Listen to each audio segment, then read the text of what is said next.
आज की कहानी एक अजीब व गरीब कहानी है। कहानी सेकेंड वर्ल्ड वॉर के इर्द गिर्द की है।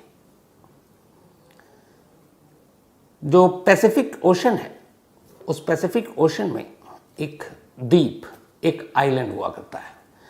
ये जो है मैरियाना आइलैंड का एक हिस्सा था, एक छोटा सा।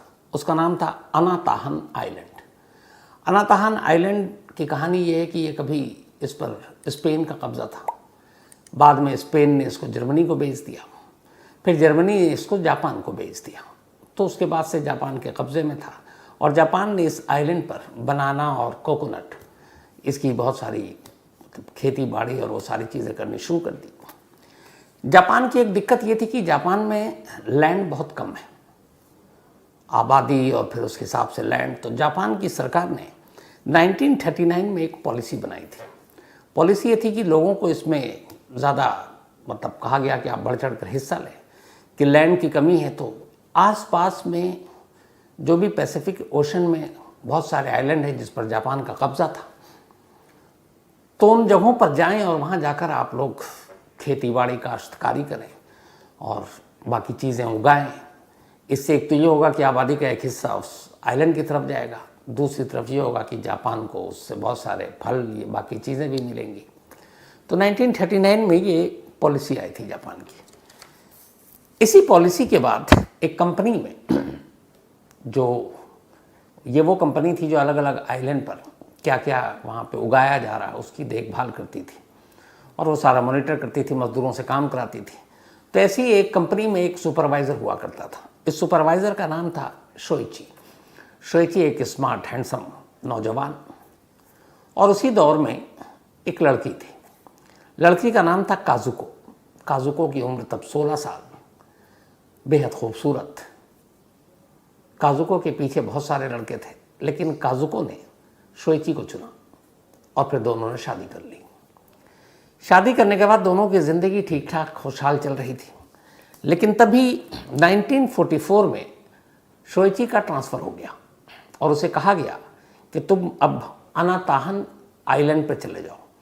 अनाताहन आइलैंड पर, जैसे हमने बताया, कि बनाना, आपके कोकोनट और बाकी चीज़ों की पैदावार हुआ करती थी।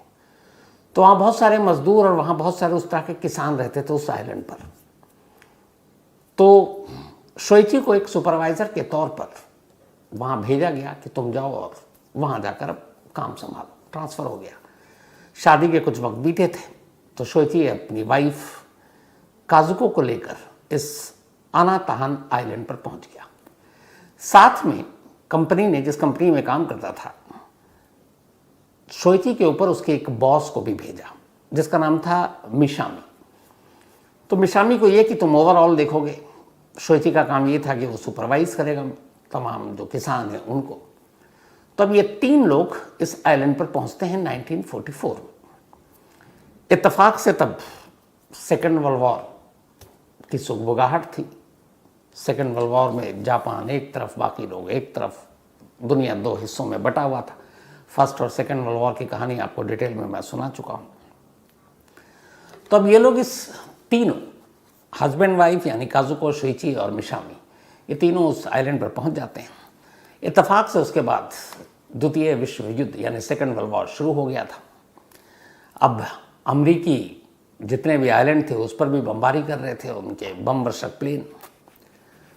तो जब ये हमला हुआ, जंग शुरू हुई, तो इस आइलैंड के जितने भी किसान थे वो डर कर उस आइलैंड को खाली कर गए कि यहाँ नहीं रहना, ख़तरा है, कभी भी अमेरिका बम बरसा सकता है। तो वो लोग चले गए। अब सिर्फ 3 लोग रह गए थे। इसी बीच में हुआ ये कि जब जंग शुरू हुई तो काजुको के हस्बैंड शाओची को लगा कि उसकी सिस्टर जो है वो वहीं एक दूसरे आइलैंड में रहा करती थी परिवार के साथ, और वहाँ पे ज़्यादा जंग खतरनाक था। तो उसे लगा उसकी सिस्टर ख़तरे में है, तो अपनी सिस्टर के पास जाना चाहिए और उसको लेकर रेस्क्यू कराकर यहाँ आना चाहिए। तो वो इस आइलैंड को छोड़कर अपनी वाइफ को बताकर कि मैं जाता हूँ, सिस्टर को लेकर आ जाऊँगा। अब वो चला जाता है। किसान पहले ही भाग गए, हस्बैंड चला गया। अब इस आइलैंड पर सिर्फ 2 लोग, सिर्फ एक काजुको और दूसरा उसके पति शोइची का बॉस मिशामी। अब ये लोग उस आइलैंड पर रह रहे हैं, अकेले हैं, पूरा आइलैंड खाली। ये जो पूरा आइलैंड था ये 7 किलोमीटर लंबा और 4 किलोमीटर इसकी चौड़ाई थी और चारों तरफ समंदर। अब चूंकि लेकिन वहाँ खेती बाड़ी सब कुछ था, जंगली फ्रूट्स थे, बनाना थे, बाकी खाने पीने का सामान लेकर गए थे, तो दोनों दिन ठीक कट रहे थे। अब तन्हाई में रहने के दौरान हुआ ये कि काजुको का हस्बैंड लौट नहीं रहा है। ये दोनों अकेले हैं, किसान सब जा चुके हैं। धीरे धीरे अब काजुको और शोइची के बॉस यानी मिशामी के बीच में प्यार हो जाता है। अब दोनों एक दूसरे को प्यार करने लगते हैं और दोनों उसी आइलैंड में अब एक पति पत्नी के तौर पर रहने लगते हैं। कई महीने बीत जाते हैं और दोनों वहीं रह रहे हैं। 12 जून 1944 को अचानक जो जापानी सेना थी वो लोग एक जहाज़ में जा रहे थे, अमेरिकी जहाज़ ने हमला कर दिया और उस हमले में जापान के बहुत सारे सैनिक मारे गए। लेकिन उनमें से 31 सैनिक ऐसे थे जापानी आर्मी के जवान जो किसी तरह अपनी जान बचाते हुए समंदर में तैरते हुए इस अनाताहन आइलैंड तक पहुंच गए। 31 जवानी और जापान के सैनिक अब ये वहाँ पहुँच गए। ये सब यंग थे बिल्कुल, इनमें सबसे कम उम्र की 16 साल, बाकी 20, 22, 23 इतनी उम्र के सारे यंग सैनिक। तब ये उससे आइलैंड पे पहुंचते हैं, देखते हैं चारों तरफ सन्नाटा है, उन्हें लगता है यहाँ कोई होगा भी नहीं। अब ये वहाँ इधर उधर भटकते हैं, क्योंकि 7 किलोमीटर लंबा और 4 किलोमीटर चौड़ाई में और जंगल भी है आइलैंड में, तो वे इधर उधर भटकते रहते हैं। फिर जंगली फल और बाकी चीज़ें खा पी कर गुजारा करते हैं। कई दिन भटकने के बाद अचानक उन्हें एक रोज़ काजुके और शोइची दोनों जंगल में टकरा जाते हैं। अब ये देखते हैं कि इस आइलैंड में, सुनसान आइलैंड में, ये दो लोग, एक महिला और एक पुरुष, उधर वो 31 लोग एक साथ। तो इधर शौची जब उन 31 को देखता है तो वो बड़ा खुश हो जाता है, क्योंकि वो पहचान जाता है कि ये सब हमारी जापानी सेना के हैं, अपने देश के हैं, अपने देश के सैनिक हैं, बहादुर हैं। तो बहुत खुश सबको गले लगाता है। फिर उन्हें भी पता चलता है ये दोनों जापानी हैं, वो 31 सैनिक भी खुश। अब ये दोनों उन 31 सैनिकों की मदद करते हैं, क्योंकि वो बिल्कुल अनजान इस आइलैंड से। वो उसे जितना भी उनके पास खाना पीना है वो सब देते हैं, फिर बताते हैं यहाँ कहाँ पे फ्रूट्स है, कहाँ फल है, कैसे मछली पकड़ सकते हैं। और इस तरीके से अब ये धीरे धीरे धीरे, चूँकि एक ही देश के थे, सब में दोस्ती होती जाती है। और अब सब मतलब कुल मिलाकर 33 लोग, 32 पुरुष और एक महिला काजुको उसी द्वीप पर एक साथ रह रहे हैं। धीरे धीरे वक्त बीतता है। जब वक्त बीतता है तो एक अजीब सी चीज़ होने लगती है। होता ये है कि जो मेल फीमेल का रेशो था वहीं से गड़बड़ शुरू होता है।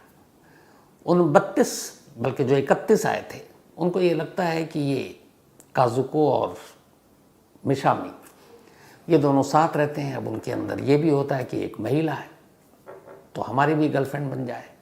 अब धीरे धीरे हर एक के अंदर काजुको को लेकर एक चाहत पैदा होती जाती है।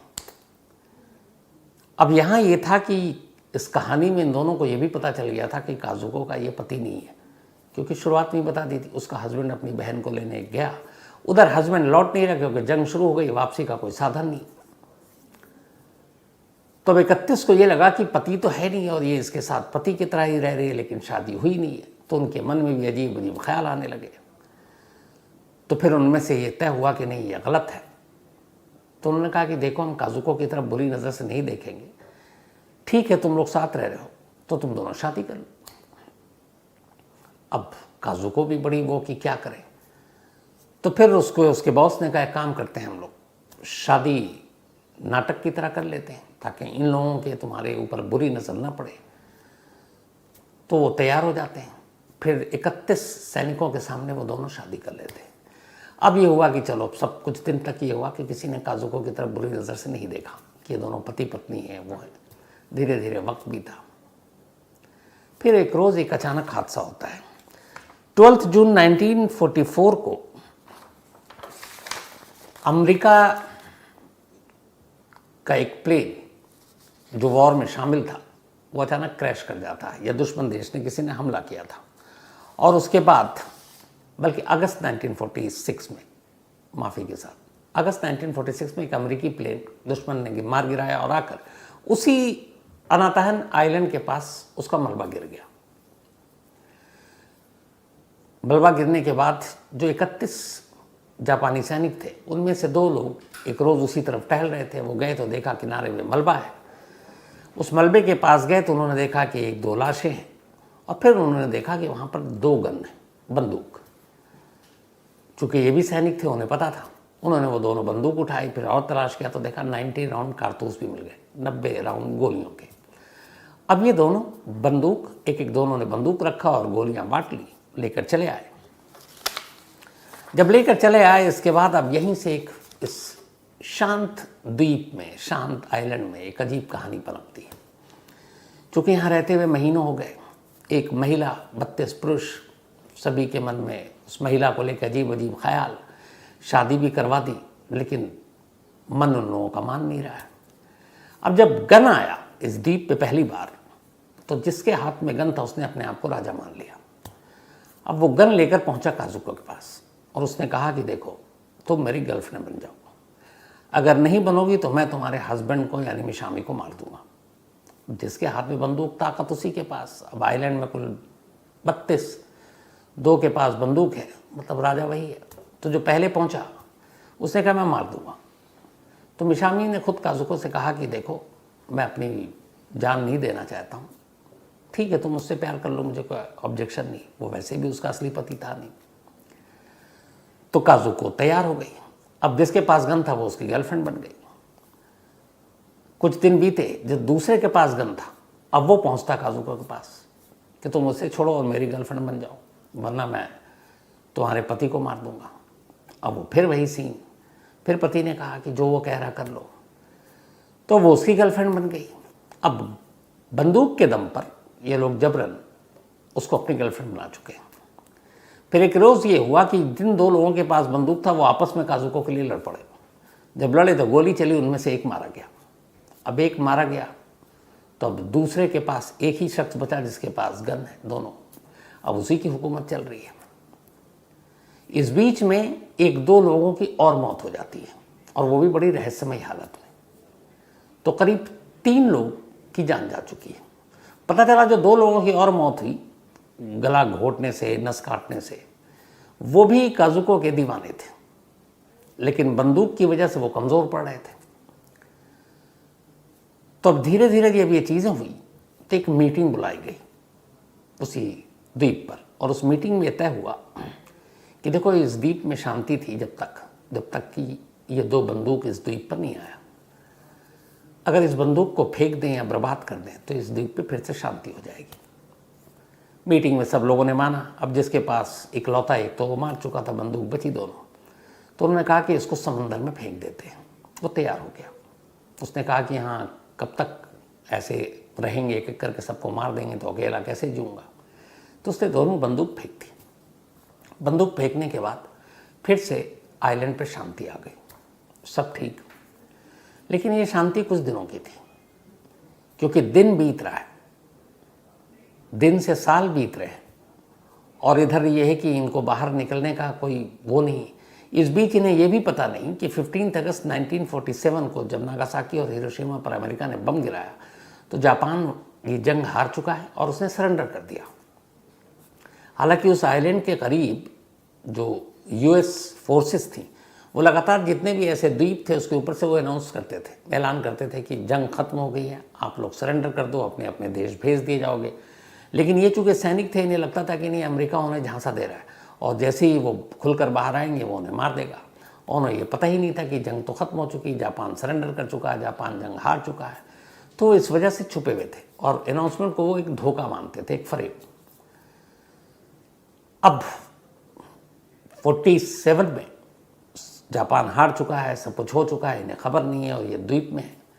अब धीरे धीरे जो 32 थे वो बचे 29। बंदूक फेंक दी गई। बंदूक फेंकने के बाद कुछ दिन ठीक रहा, लेकिन फिर काजुको के प्रति लोगों का प्यार जागना शुरू हो गया।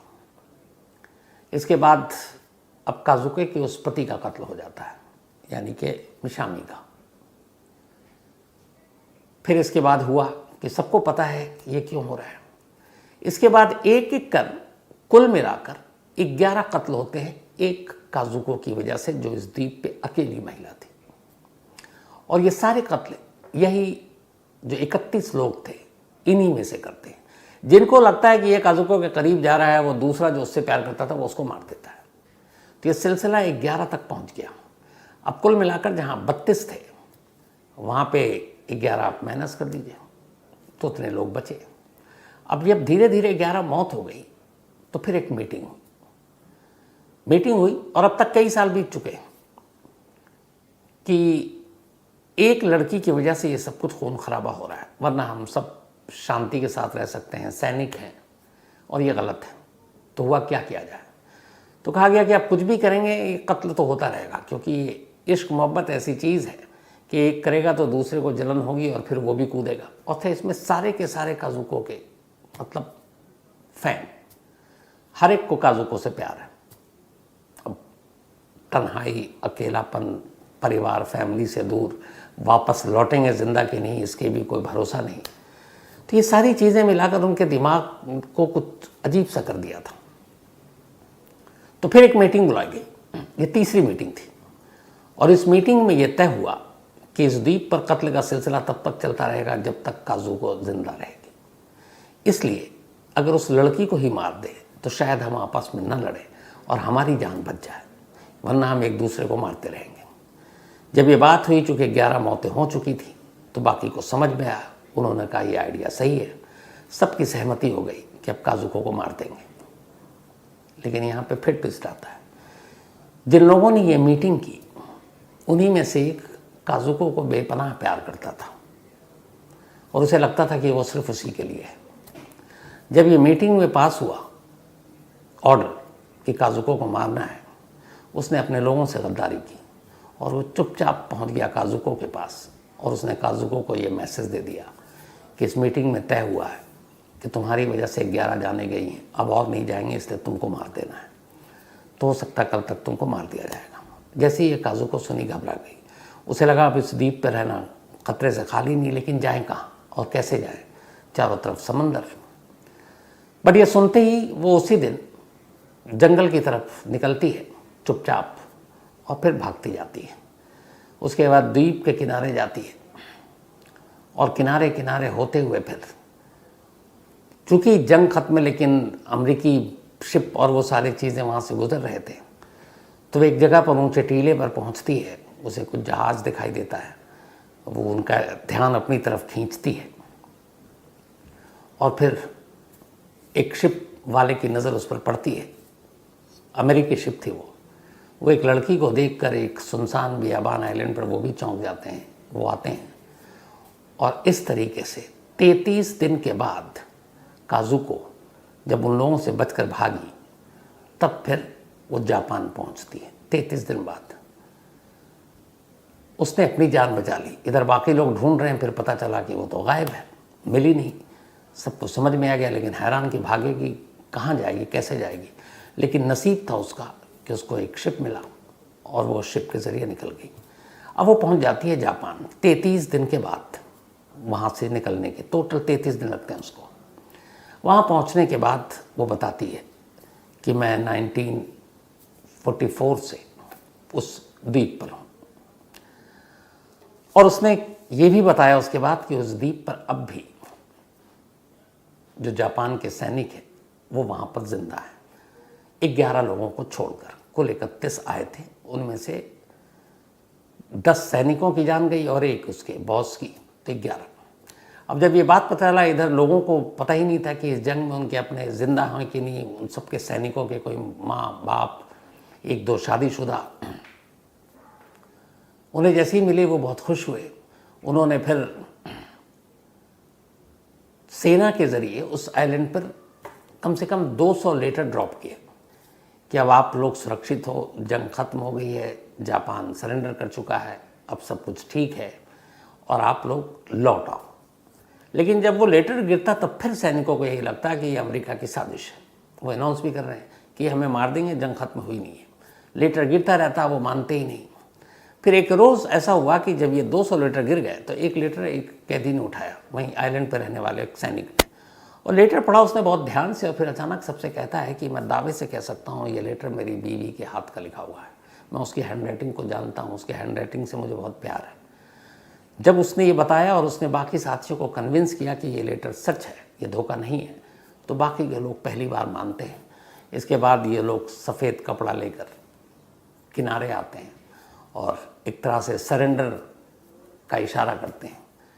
अमेरिकी सैनिक पहुंचते हैं वहाँ पर शिप लेकर, और उसके बाद इन सभी को लेकर 26 जून 1951, 26 जून 1951 को पहले अपने बेस पर ले जाते हैं और फिर वहाँ से जापान पहुँचाते हैं। तो 44 में ये लोग पहुँचे थे और 26 जून को ये आज़ाद होते हैं। करीब 7 साल तक इस आइलैंड पर रहते हैं। अब ये वहाँ पहुँच गए। पहुँचने के बाद अब और बड़ी कहानी शुरू हो जाती है। जब वहाँ पहुँचते ही तो पता चलता है इनमें से कुछ की बीवियों ने तो ये मान लिया कि वो जंग में मारे गए, उन्होंने शादी कर ली, उनके अपने बच्चे हो चुके हैं। इधर जब काजुको पहुँची तो वो अपने पति को ढूंढ रही है, तो पता चला कि उसका पति शोइची, उसे ये लगा कि अब वो कहाँ, अमेरिका ने बम गिराए, वो भी जिंदा कहाँ होगी। इन 7 सालों के अंदर अंदर उसके पति ने भी शादी कर ली और उसके बच्चे भी हो गए। तो एक अजीब, क्योंकि दोनों तरफ से ये था कि कौन जिंदा है कौन नहीं है, कुछ पता ही नहीं था, तो शादी कर ली।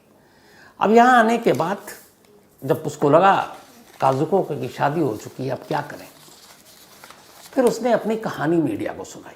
जब मीडिया ने ये कहानी सुनी कि एक आइलैंड, उस पर 32 मेल और एक फीमेल, और इन्होंने कुल 7 साल कैसे काटे, तो कहानी बड़ी दिलचस्प लगी। मीडिया में हेडलाइन बनी, इसके ऊपर किताबें लिखी गई, इसके ऊपर ड्रामे किए गए, मूवी बन गई, और काजुको को बहुत पैसे मिले। काजुको की तारीफ होनी शुरू हो गई। लेकिन काजुको की एक्टिंग इतनी अच्छी नहीं थी कि उसके ड्रामा वरामा को लोग देखें, मतलब बहुत ही बेकार। तो ठीक ठाक उसको पब्लिसिटी मिली। लेकिन इत्तेफाक से जब काजुको ने सब कुछ किया, तो जो जिंदा लौट कर आए थे बाकी जापानी सैनिक, उनमें से भी एक दो ने किताब लिख दी, उसने भी मीडिया में बात बताई।